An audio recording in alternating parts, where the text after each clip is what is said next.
Moi, mä oon Mimmi ja mä oon Argentiinassa nyt vaiheessa. Mä oon ollut 2 kuukautta ja mä oon vielä 9 kuukautta lisää.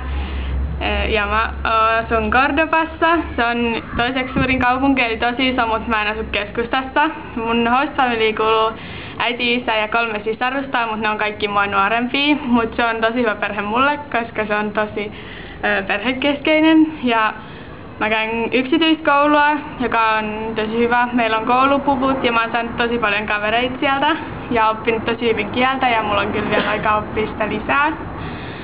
Ja Argentiina on tosi helppo tulla vaihtoon, koska kaikki on tosi sosiaalisia ja puhuu tosi paljon.